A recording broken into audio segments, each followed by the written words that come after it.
Hello everybody, evidence for you here. TrueEmpiricism has just made a new video called One-Sided Textbooks, Same Strawman Crap from Online Atheist. Shall we take a look? No. Oh, come on. No. Yes, I know it probably will hurt, but sometimes a man gotta do what a man gotta do, you know. So what's up, guys? I've got a science textbook that I'd like to read to you guys. Okay, first off, I just gotta say, biological evolution has absolutely nothing to do with atheism whatsoever. This has been pointed out to Christians, fundamentalists and the like more times than there are stars in the universe, and still they make this fallacy. Just a tip, TrueEmpiricism, and I like your hair by the way. If you're going to make a video about strawmans and fallacies, be sure to not use them yourself, okay? And the reason why I want to do this is because this textbook actually talks about DNA the same way that I've been talking about DNA. How DNA is a computer program and how it's like a written language. But the interesting part about it is that when this book opens up, this is going to be the very first chapter of the book, and this book has to do with genetics and things like that. The very first chapter, the first two passages, which are relatively short, talk about evolution and the argument for design. And I want you to see how they prepare the reader's minds to have an over-exaggerated and puffed up type of view for evolution. And they just, when they approach the argument from design, it's just a straw man misrepresentation of the argument from design, so that when you begin reading this, your mind is becoming absorbed into this evolutionary side. And there's a very unfair approach towards both sides, and you'll quickly see this when you read this. Unfair approach to both sides? Okay. The very first chapter, very first sentence of the very first passage. Nothing in biology, wrote the geneticist Theodore Dobzhansky, makes sense except in the light of evolution. So the very first sentence is letting everybody know, a quote, that nothing else makes sense except in the light of evolution regarding biology. When the textbook says evolution is the best way to explain biology, it's telling the truth. The diversity of animals and plants would be a complete mystery without evolution. Saying something is designed is just a word. It has no explanatory powers. It is a truth that applies particularly strongly to its author's specialist field. Though Charles Darwin had no concept of genes or chromosomes, those concepts and all the others that will be described in this book have their ultimate origins in the genius of his insights into a life on Earth. So you can see them puffing up Charles Darwin, the theory of evolution, and so forth. Very positive wording here in defense of evolution. Darwin's theory of natural selection holds that while individual organisms inherit characteristics from their parents, they do so with small and unpredictable alterations. Those changes that promote survival and breeding will multiply through a population over time, whereas those that have negative effects will gradually disappear. As is often the case with truly great ideas, another exaggeration and positive wording towards this side. Positive wording towards this side? There are no sides. Evolution is a fact. You can look at the evidence for this if you want to, but that is the problem, isn't it? You won't learn about it because you think your Bible falls apart if evolution is true. Evolution by natural selection, it has a beautiful simplicity that once grasped immediately becomes compelling. When the biologist Thomas Henry Huxley first heard the hypothesis presented, he remarked how extremely stupid not to have thought of that. Once a skeptic, he became evolution's most vociferous champion, earning the nickname Darwin's Bulldog. Now, let's read the argument from design. Very first sentence of this passage. For centuries before Darwin, natural philosophers had sought to explain the extraordinary variety of life on Earth. Obviously, in the tone of this first text, we failed. We screwed up. Compare that to the very first sentence of evolution, when it's talking about evolution, where it says nothing in biology makes sense except in the light of evolution. Let's move on to the argument from design. The traditional solution, of course, was supernatural. Life in all its diversity was created by a God. And the traits that fit a particular organism to an ecological niche were a function of the Creator's grand plan. The argument from design dates back to at least the Roman orator Cicero, but it is most commonly associated with William Paley, an English clergyman, in the 1802 treatise.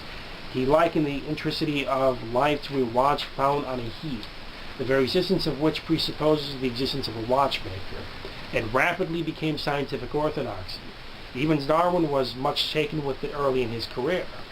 As was already clear, it was already obvious, right, to the philosopher David Hume in the 18th century.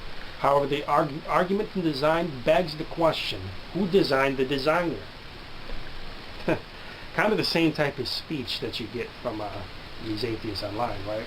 Well, okay then, tell us. Who created the designer? God is eternal, just won't cut it. The absence of an obvious naturalistic explanation for a phenomena is a poor reason to look no further than those who make it from Paley's to today's rebranded intelligent design. Creationists are essentially saying, quote, this is in quotes now, I don't understand, so God must have done it. As a way of thinking, it is no substitute for science, okay? Well, let's just look at that last passage first. Quote, I want to know who they're quoting from. Who says that I don't understand, so God must have done it? I don't understand it, so God must have done it. It's a very common fallacy used by fundamentalists. I've heard it many times, and it's called God of the gaps fallacy.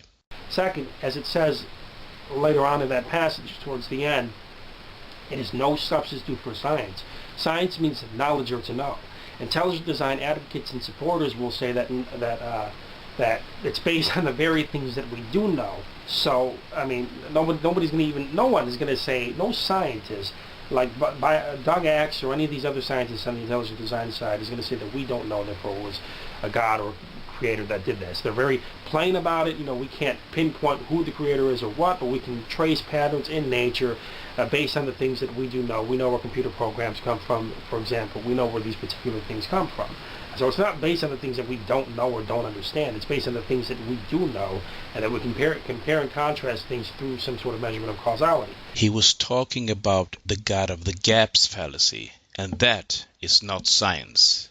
Now, in the middle of that passage, it says that as it is already clear to the philosopher David Hume in the 18th century, however, the argument from design begs the question, who designed the designer? Well, who created the universe?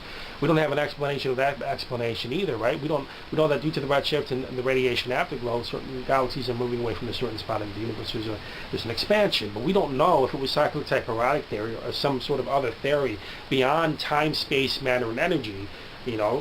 We don't know that. It's unmeasurable. It's beyond time, space, matter, and energy. So, I mean, sitting over here saying some stupid crap like this, it's dumb. I mean, you don't need an explanation for any explanation to be true. It is true that scientists don't know exactly how the Big Bang began, but equating that to an eternal God is not quite the same thing, and I think you know that, TrueEmpiricism.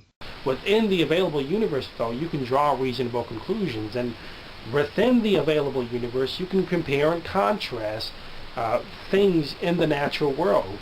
And the fact of the matter is that inside of the cell, as this book is at least confirming that there's a computer program in there, it's like a written language. What's up with all this talk about that DNA or cells are like computer programs and written language? It sounds to me like you're committing the same kind of fallacy the book is talking about.